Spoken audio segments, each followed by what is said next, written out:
Magandang gabi, Luzon, Visayas at Mindanao. Narito na ang nagkakaisa at pinakamalawak na pagbabalita. Sa pangunguna ng Presidential Communications Office na kinabibilangan ng Philippine Information Agency, Philippine News Agency, Presidential Broadcast Service, Radyo Pilipinas, IBC at PTV. Mula sa PTV, ako po, si Sheila Salaysay. Ihahatid namin ang mga komprehensibo at mahalagang balita mula sa iba't ibang bahagi ng bansa.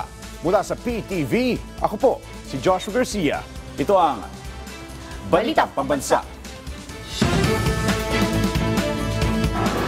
Ngayong gabi, sa Balitang Pambansa, kauna-unahang bombing at intercept exercise sa pagitan ng Pilipinas at Estados Unidos sa ilalim ni Pangulong Ferdinand R. Marcos Jr. at US President Donald Trump umarangkada sa Zambales. BRP Cabra, binuntutan ang barko ng Chinese Coast Guard hanggang sa makaalis sa ating exclusive economic zone. Tuloy-tuloy na radio challenge ng PCG para igiit ang iligal na presensya nito sa ating teritoryo. Malaking tulong. Pangulong Ferdinand R. Marcos Jr. nagtalaga ng mga bagong mamumuno sa PhilHealth at PIDEA. Maximum suggested retail price sa imported rice ipapako ng Agriculture Department sa 55 pesos kada kilo simula bukas.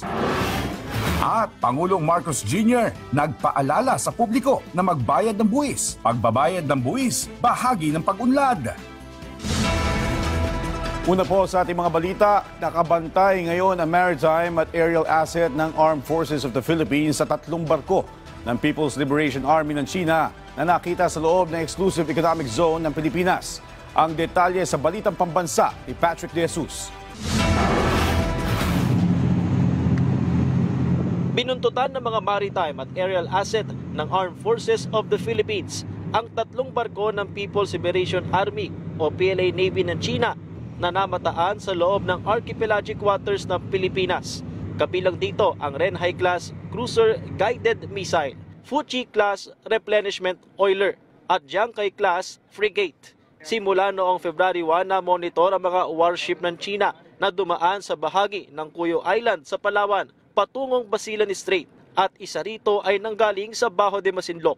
Palabas na mga ito ng Exclusive Economic Zone ng Pilipinas na huling namataan 120 nautical miles mula sa Basilan at posibleng patungo ng Indonesia para sa isang pagsasanay. Bagamat katanggap-tanggap ang pagdaan sa archipelagic sea lanes ng iba't ibang barko, iginiit ng AFP na walang diplomatic coordination ang pagtawid ng mga barko ng China. Hindi rin daw expeditious ang naging takbo ng mga ito na naglayag lamang ng 5 to 6 knots at may tuturing na paglabag. They could have traveled expeditiously. They were challenged all the way. They replied but not in accordance to standard procedures. Standard procedure is that you would identify yourself, you would state where you came from, where you're heading to. The only reply given to Western Mindanao Command was that they are exercising freedom of navigation and innocent passage. There is no cause for alarm as we are prepared to respond effectively to any developments. Binuntutan naman ng Philippine Coast Guard ang 2 barko ng China Coast Guard hanggang makalabas sa mga ito sa Exclusive Economic Zone ng Pilipinas. Ang mga naturang barko ng China na CCG 3301 at 3104 ang lumapit noon ng 34 nautical miles mula sa coastline ng Pangasinan. Sabi ng PCG, mahigpit na binantayan ng kanilang barko na BRP Cabra ang mga barko ng China Coast Guard hanggang sa nakalabas ito ng EEZ ng bansa. Base sa pinakahuling monitoring sa tulong ng Dark Vessel Detection Data ng Canada, pabalik na ng Guangdong Province sa China ang mga barko ng CCG. Sa gitna ng mga aktibidad ng barko ng China, sinabi ng isang eksperto na dapat lamang na patuloy na ipakita ng bansa na hindi tayo natatakot. Kahit nagdadaan lang sila, papakita natin na tayo'y nagbabantay pa rin at naninindigan pa rin na kung dadaan sila, dapat ayon sa batas din ang kanilang pakikiraan. Tuloy-tuloy lang ang ating tinatawag na vigilance, no, yung ating pagbabantay. Dahil oras na may ginawa sila na labag sa ating batas at labag sa ating security, may karapatan tayo na umaksyon para proteksyonan ng ating security, no? After all, sila yung nandito sa lugar natin, no? So tayo yung may karapatan kung sakaling may mga mangyayari.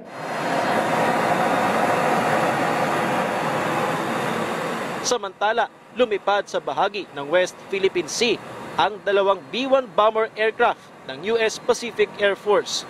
Kaugnay ito ng idinaos ngayon na joint aerial exercise ng Pilipinas at Amerika sa West Philippine Sea, kung saan kabilang sa lugar ng pagsasanay ang bisinidad ng Bajo de Masinloc.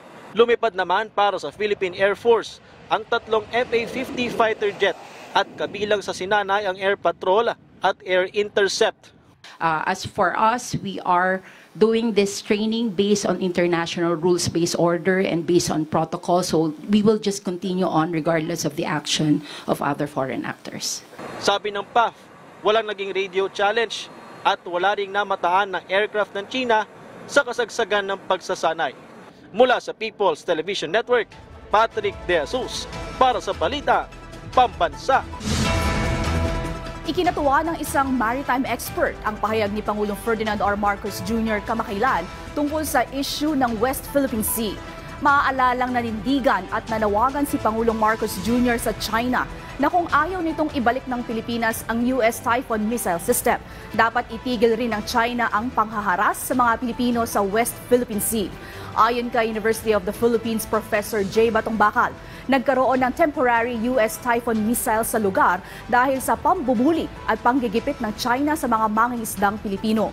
Dagdag pa niya, kapayapaan lang ang hangad ng Pilipinas at ang panawagan ng Pangulo ay pagpapakita ng paninindigan ng isang balayang bansa. Mas halaga nga na yung buong sambayan ng Pilipino ay magkaisa at manindigan dito at sumama nga po ang ating Pangulo dyan sa paninindigan na yan. No? Dahil lahat tayo ay mga Pilipino, hindi po to depende sa kung sino ang presidente dahil ang dapat dito nating iisipin ay ang buong sambayan ng Pilipino. Kaya tama lang po na nakikiasa tayo dito sa panindigan na ito na ang kanlurang karagatang Pilipinas sa West Philippine Sea ay para sa Pilipino. No? Ang likas yaman dagat dyan ay pag-aari ng Pilipino at dapat ang China ay sumunod sa batas internasyonal. No? Dahil matagal na nating napag-usapan yan at kahit sila mismo noong 1970s, no, pumapanig sila sa mga maliliit na bansa na magkaroon ng exclusive economic zone and continental shelf para daw hindi sila mapagsamantala ng mga malalakas. Ngayong malakas na sila, biglang babaligtad sila. No? So hindi tama yon. So dapat natin talaga panghawakan ang batas at kung anong tama. Idinaos ngayon ang unang araw ng side events ng Asia and the Pacific Regional Meeting Philippines 2025. Dito ay nagpalitan ng ideya ang kalahok ng mga bansa para sa epektibong hakbang sa pamamahala at pampublikong serbisyo. Pinag-usapan din ng youth development sa pamumuno ng National Youth Commission. Mag-uumpisa naman ang opening plenary para sa Asia and the Pacific Regional Meeting sa Huwebes na dadaluhan ng mga leader mula sa iba't ibang ahensya ng gobyerno. Bumaba ang presyo ng bigas matapos ideklara ng Department of Agriculture ang food security emergency. Ang detalye sa Balitang Pambansa ni Christian Bascones. Masaya si Angela na magkakaroon na ng mas murang bigas na pwede nilang bilhin araw-araw. Sa 50 pesos na budget nila, 1 kilong bigas lang ang kaya nilang bilhin kada araw. Mas tipid, kahit hindi naman po ganun kasarapan. Basta makatipid. Maging si Aris natutuwa dahil may mabibili na silang murang bigas. Mas mura po kasi yun kung meron 35 eh. Doon po lagi sa makakatipid para dahil sa mahal ng bilihin ngayon. Kampante naman si Margie, may-ari ng bigasan sa Tandang Sora Public Market, na hindi sila mababawasan ng mga customer kapag may naibebenta ng mas murang bigas. Mas okay din po na may mura dahil yung iba din naman na hindi nakaka-afford ng ganong kataas, okay din na may 35. Pero mas okay din po kasi yung masarap na bigas na mga 55, ganyan po. Mas okay din po sa customer yun. Kasunod ng pagdedeklara ng NFA ng Food Security Emergency on Rice kahapon, ay patuloy na mararamdaman ng mga Pilipino ang murang bigas. Layunin ng deklarasyong ito na maimpluwensyahan ang presyo sa merkado. Nakikipag-ugnayan na ang National Food Authority sa lahat ng mga participating LGUs sa buong bansa para agad na makapagpapadala ng alokasyon sa mga ito. Sa ngayon po ay nakapagpadala na ang NFA ng komunikasyon sa mga LGUs. Nagpadala po tayo ng letter inviting them to participate. So far po sa NCR, including Cavite, kasi sa NFA po kasama ang Cavite doon sa NCR. 53 letters na po ang na-send natin, and we are waiting po for the reply of the LGU so we can ascertain sino po yung mga interested to participate. Tinatayang nasa 150,000 metrikong tonelada ng bigas ang ipapadala sa mga lokal na pamahalaan. Ibibenta ng NFA sa mga LGU ang bigas sa halagang 33 piso kada kilo. At pwede naman itong ibenta ng LGU sa mga nasasakupan nito ng hanggang 35 piso. Inaasahan ng NFA na sa susunod na linggo ay masisimulan na ang pagbebenta nito. Binigyang linaw ni Department of Agriculture Assistant Secretary Engineer Arnel de Mesa na hindi nagdeklara ang DA ng Food Security Emergency sa bigas dahil sa kakulangan ng stocks nito, kundi dahil sa grabeng pagtaas ng presyuhan sa mga pamilihan. Food security emergency ay dahil lamang sa extraordinary increase sa presyo ng bigas at hindi dahil sa kulang ang supply ng bigas sa ating bansa na itinatakda ng Republic Act 12078 o yung amyenda sa rice tariffication law. Ayon naman sa NFA, kumpara sa unang rekomendasyon ng National Price Coordinating Council na 38 pesos per kilo ay mas pinababa pa ito. Paliwanag ng ahensya, ang pagpapababa ng presyo ay upang magkaroon ng espasyo ang storage ng NFA bilang paghahanda sa nalalapit na panahon ng anihan. Samantala, ibababa naman sa 55 pesos ang maximum suggested retail price ng imported rice mula sa dating 58 pesos MSRP simula bukas February 5. Ayon sa Department of Agriculture, mahalaga ang hakbang na ito para maibsan ang food price inflation, partikular na sa mga basic commodities kagaya ng bigas. Target ng ahensya, pababain hanggang 49 pesos ang MSRP ng imported rice sa Marso habang bumababa rin ang presyo ng mga local rice sa mga palengke. Naglalaro lamang sa 49 pesos hanggang 59 pesos kada kilo ang premium rice, habang 47 pesos naman ang well-milled rice. Mula sa PTB, Christian Bascones, Balitang Pambansa. Inanunsyo ng Department of Agriculture ang pagbaba sa 55 pesos ng maximum suggested retail price ng imported rice simula bukas. Ang detalye sa Balitang Pambansa ni Vel Custodio ng PTV Manila. Ibababa pa sa 55 pesos ang maximum suggested retail price ng imported rice mula sa dating 58 pesos MSRP simula bukas. Ayon sa Department of Agriculture, mahalaga ang hakbang na ito para maibsan ng food price inflation, partikular sa mga basic commodities kaya ng bigas. Target pa na ahensya na pababain hanggang 49 pesos ang MSRP ng imported rice sa Marso. Bumababa na rin ang presyo ng mga local rice sa mga palengke. Yung trend po nung prices sa sa supplier po pababa po ngayon, yung lalo na po sa local rice kasi dahil po ata nagpapaubos sila ng stocks nila na mga luma po. Naglalaro lamang sa 49 pesos hanggang 56 pesos kada kilo ang premium rice, habang 47 pesos naman ang well-milled sa Commonwealth Market. Ayon pa sa nagtitinda, stable ang presyo ng imported rice simula noong Enero. Samantala, nagdeklara naman ang National Food Security Emergency sa bigas ng Department of Agriculture kahapon. Ito ay para mailabas ng National Food Authority ang buffer rice stock at gawing stable ang presyo at supply ng bigas. Maaaring bilhin ng NFA rice sa mga kadiwa centers, local government offices at iba pang government agencies. Ang pagsisikap ng kagawaran ng agrikultura na pababain ang presyo ng basic commodities ay alinsunod sa direktiba ni Pangulong Ferdinand R. Marcos Jr. para sa food security. Mula sa People's Television Network, Vel Custodio, Balitang Pambansa.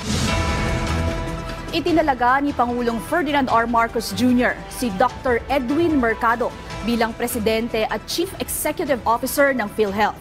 Ang detalye sa Balitang Pambansa ni Clazel Pardilla ng PTV Manila. Nagtalaga na ng bagong pinuno ng Philippine Health Insurance Corporation of PhilHealth, si Pangulong Ferdinand R. Marcos Jr. Ipinwesto si Dr. Edwin Mercado bilang Presidente at Chief Executive Officer ng PhilHealth. Kasunod ito ng kanyang panunumpa sa harap ni Pangulong Marcos sa Malacanang. Pinalitan ni Mercado si Emmanuel Ledesma Jr. na nagsilbing presidente ng PhilHealth sa loob ng higit 1 taon. May 35 taong karanasan sa hospital management ang bagong pinuno ng PhilHealth. Vice Chairman ng Mercado General Hospital Qualimed Health Network simula March 2021 at regular na faculty lecturer sa Ateneo School of Medicine and Public Health. Pinag-aaralan niya ang gastos ng bawat miyembro para sa global coverage ng mga inpatient services at isinusulong ang paggamit ng artificial intelligence sa mga community health workers sa paghatid ng pangunahing pangangalaga sa kalusugan. Ikinalugod ng PhilHealth ang pagkakatalaga kay Mercado na may malalim na karanasan sa medical field. Positibo ang ahensya na maipagpapatuloy ang mga nasimula ng PhilHealth, partikular na ang pagpapatupad ng universal health care na nag-aatas sa mabigyan ng disenteng medikal na serbisyo ang mga Pilipino. Ipinaabot naman ni Health Secretary Teodoro Herbosa ang kanyang pagbati kay Mercado at pinasalamatan ang paglilingkod ni Ledesma. Samantala, itinalaga naman ng Pangulo si dating PNP Major General Isagani Neres bilang bagong pinuno ng Philippine Drug Enforcement Agency o PDEA. Mula sa PTV Manila, Clazel Pardilia, Balitang Pambansa. Hinihikayat ni Pangulong Ferdinand R. Marcos Jr. ang pagbabayad ng tamang buwis sa pagsisimula ng 2025 National Tax Campaign ng Bureau of Internal Revenue. Noong nakaraang taon, pumalo sa 2.86 trillion pesos ang nakolektong buwis ng BIR na 13% mas malaki kumpara noong 2023. Sa ilalim ng administrasyon ni Pangulong Marcos Jr., naitala ang pinakamataas na koleksyon ng ahensya at unang beses na maabot ang Development Budget Coordination Committee sa loob ng 20 taon. Ito ang bunga ng epektibong serbisyo ng BIR sa pamamagitan ng digitalization.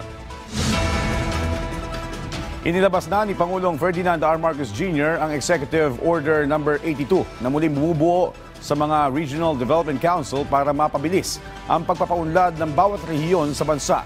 Sa ilalim ng Executive No. 82 na nilagdaan ng Pangulo noong January 28, nasa 12 ahensya at tanggapan ng gobyerno ang idinagdag na miyembro ng RDC. Ilan sa mga ito ay ang Regional Heads ng Commission on Higher Education, Department of Education, Department of Energy, Bureau of Local Government, Finance, Department of Human Settlements and Urban Development, Department of Information and Communications Technology, Department of Migrant Workers, Department of Transportation, Cooperative Development Authority, Office of Civil Defense, Technical Education and Skills Development Authority at Philippine Information Agency. Lain itong palakasin at ayusin ang mga hakbang para sa pagpapaunlad ng mga rehiyon sa bansa. Tiniyak ni Department of Education Secretary Sani Angara ang pagtutok sa proyektong Construct Disaster Resilient School Building sa bansa at paghahanap ng karagdagang kagamitan sa pamamagitan ng public-private partnerships. Ayon kay Secretary Angara, bahagi ito ng pangako ni Pangulong Ferdinand R. Marcos Jr. na mabigyan ng matatag na edukasyon ang mga mag-aaral lalo na sa mga lugar na naapektuhan ng mga bagyo noong nakaraang taon. Binigyan diin pa ng kalihim na napadali ng pakikipagtulungan ng DepEd sa public-private partnerships ang pagtugon sa kakulangan ng mga silid-aralan, kung saan 15,000 silid-aralan ang itatayo ngayong taon. Pinatawa na ng show cause order ng House Strike Committee ang ilang social media influencer dahil sa hindi pagsipot sa pagdinig ng joint panel ngayong araw ukol sa paglaganap ng fake news at disinformation sa bansa.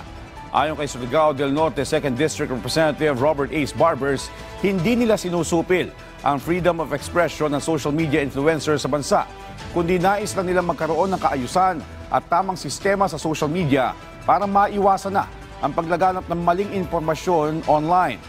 Plano naman nila bumuo ng regulatory framework at code of conduct para sa mga content creator at ang posibleng pagre-require na rin sa social media companies na kumuha na ng prangkisa mula sa gobyerno.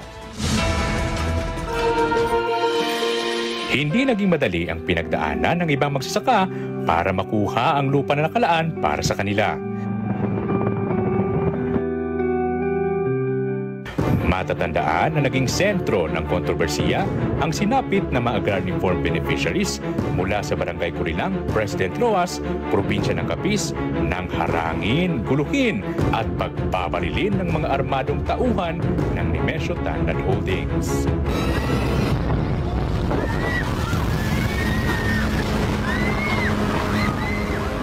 Pagkakaroon ng malakas na political will at determinasyon ang naging kasangga ng mga opisyal ng DAR para ipatupad ang pag-install sa mga ARV sa nasabing lupa.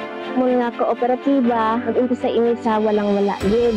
Pero sa time ni BBM, nahatagan kami sang support services, dalag ko ng mga machineries nga naga-balor sang milyon. Sa kasulukuyan, sa unang 2 taong panunungkulan ni Presidente Ferdinand Bongbong Marcos Jr., nakatanggap ang Montecarba ng 2,640,000 piso na halaga ng makinarya at kagamitang pangsaka. Hindi tama na ang ating mga magsasaka na pinaghihirapan at nagtatrabaho ng taon-taon na wala naman silang lupa. Kaya ang agrarian reform ay naging priority ng administrasyon. Napagkasunduan sa Bicameral Conference Committee na sa October 2025 na ganapin ang Bangsamoro Autonomous Region in Muslim Mindanao elections imbes na sa Mayo. Nagbigay din ng ilang senador ng pahayag ukol dito. Ang detalye sa Balitang Pambansa ni Daniel Manalastas ng PTV Manila. Napagkasunduan sa Bicameral Conference Committee para sa pagpapaliban ng BARM elections ang 5 buwan na postponement. O sa October 2025 na gaganapin ang BARM elections imbis na ngayong paparating na Mayo. Aminado si Senate President Francis Escudero na may ilang sentimiento siya kung gagawing 1 taon ang pagpapaliban dito. Masyado nang matagal. At actually, yung totoong rason ko, personally, hindi ko alam yung rason iba. Pag 1 year, mas sapat na panahon naman ng Kongreso para i-reset uli yan. Mas maikli, mas maganda para sa akin para wala ng panahon na i-reset pang muli. Dapat matuloy na ang halalan sa BAR. Paglilinaw naman ni Senator J.V. Ejercito, ginamit ang bersyon ng Senado bilang working draft pero mayroong mga provision ding mula sa Kamara. Hindi raw lahat ay bersyon ng Senado lang ang nasunod. Nag-compromise sila. So, yung sa House na dapat 1 year and then being expired yung term, ginawa na lang or appointment, ginawa ng 5 months sa Senate version and hold over. Kumbaga hanggang after the elections. Kahapon may paliwanag si Senator Juan Miguel Zubiri sa kanyang naging boto nang aprubahan ang panukala sa Senado. Kaya pumapayag lang po ako na yun para lang pwede natin pag-usapan yung panukala na magbibigay muli ng plebisito sa Sulu para maisama muli sila sa BARM. Give them a chance, no? One last chance to make that self-determination kung talagang gusto nilang masama sa BARM. Inaasahan ding raratipikahan na ng 2 kapulungan ang panukalang batas. Mula sa PTV, Daniel Manalastas, Balitang Pambansa. Hinirang ng Department of Health bilang kauna-unahang mother-baby-friendly workplace sa buong Mimaropa ang LGU ng Calapan. Ang detalye sa Balitang Pambansa ni Joshua Sugay ng Philippine Information Agency Oriental Mindoro.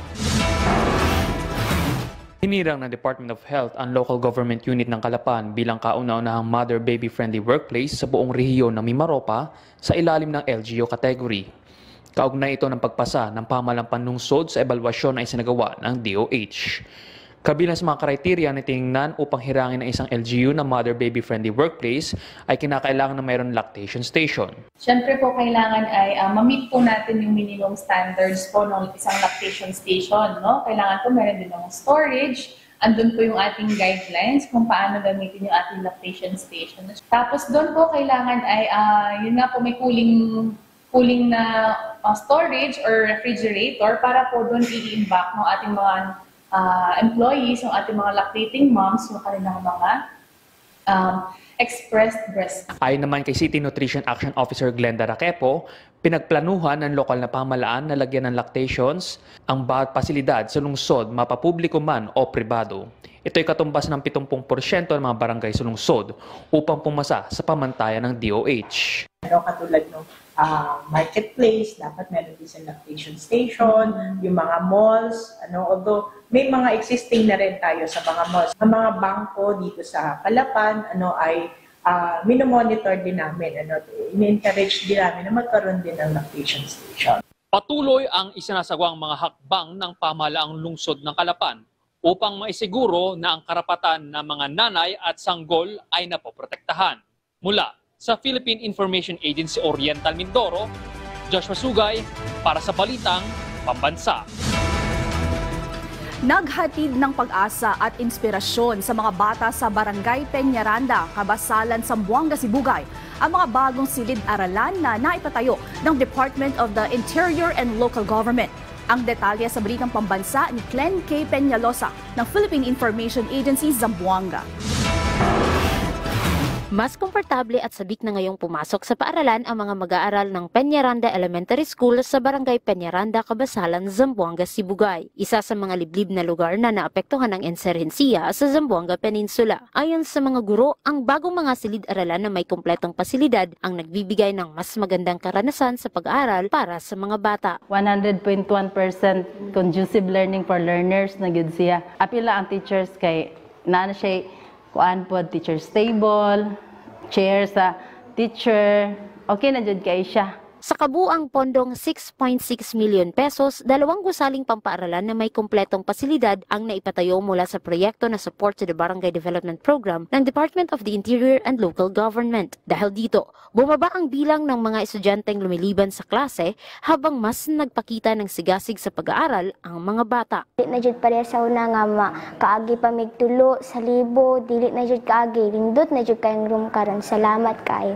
Nagpasalamat ko sa gobyerno kay naanay building, lindot na naanay TV. Mas naging masigasig din ang mga guro sa pagtuturo na higit pang nagpapalakas sa kalidad ng edukasyon sa komunidad. Sa pamamagitan ng pagbibigay ng mas maayos na edukasyon sa mga batang nasa mga lugar na apektado ng kaguluhan, umaasa ang pamahalaan na magkakaroon ng pag-asa at inspirasyon ang bagong henerasyon na piliin ang tamang landas at bagong buhay.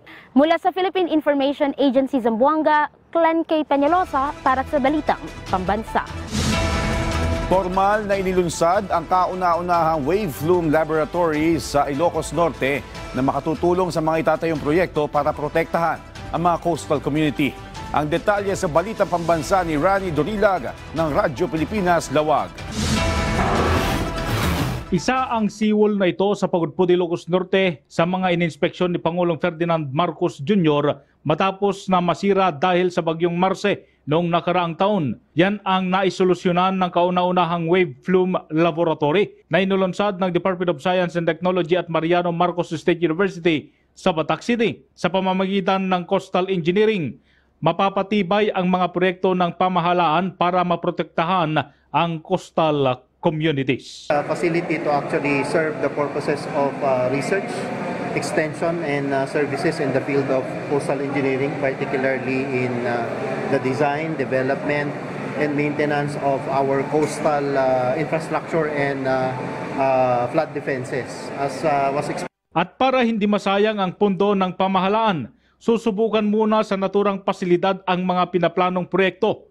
Isa rin sa isinusulong ng DOST at MMSU ang paglalagay ng mangroves o bakawan bilang natural seawall. Mas as possible, ayaw natin ang seawall. Magastos at kung minsan, kung misplace yung seawall mo, instead na mag-protect siya sa coastal communities, it will also enhance coastal erosion. Ang Department of Public Works and Highways o DPWH ang pangunahing gagamit sa pasilidad dahil sila ang nagpapatupad ng mga ganitong proyekto. Pinondohan ng DOST na ang naturang proyekto na nagkakahalaga ng 41 milyong piso. Mula PBS Radyo Pilipinas Lawag, Rani Dorilag para sa Balitang Pambansa. Puspusan na ang pagsasaayos sa Lignon Hill Nature Park sa Legazpi City, Albay para sa inaasahang pagdagsa ng mga turista sa darating na summer season. Ang detalye sa Balitang Pambansa ni Paul Hapin ng Radyo Pilipinas, Albay. Nagsimula na ang konstruksyon para sa mga posting itatayo sa mga daan papuntang Lignon Hill Nature Park sa Legazpi City, Albay. Plano kasing maglagay ng Provincial Tourism Office ng solar-powered streetlights para maging gabay ng mga turista at bisita sa pag-akyat panaog sa naturang burol. Pagmamalaki ng Tourism Office, naayos na nila ang mga palikuran at water system sa taas para sa inaasahang pagdagsa ng mga turista sa summer season. Tumatanggap na ngayon ng Lignon Hill ng mga turistang umaakyat, yung mga joggers, local joggers lang naman. Kasi parte na po ito ng mga enthusiast, na exercise enthusiast. Pero ngayong April, talagang fully operational na po natin ang Lignon Hill. Bukod sa landscaping, pinag-aaralan din kung papayagan na mag-park ang mga sasakyan sa tuktok ng burol maging ang pagbibigay ng shuttle service. Isa ang Linion Hill sa mga sikat na pasyalan sa lalawigan dahil tanaw sa tuktok nito ang buong sentro ng Legazpi, maging ang Bulkang Mayon. Mula sa Radyo Pilipinas Albay, Paul Lapin para sa Balitang Pambansa. At dyan po nagtatapos ang 30 minutong ulat sa bawat sulok ng bansa. Samahan niyo kami muli mamayang alas 9:30 ng gabi para sa updated at pinalakas pang balitaan mula sa PTV. Ako po, si Joshua Garcia. Ito ang pinalawak na puwersa sa pangunguna ng Presidential Communications Office, kabilang ang Philippine Information Agency, Philippine News Agency, Presidential Broadcast Service Radyo Pilipinas, IBC at PTV. Mula sa PTV, ako naman po si Sheila Salaysay. Hatid sa inyo ang komprehensibong paghimay sa mahalagang usapin dito lang sa Balitang Pambansa.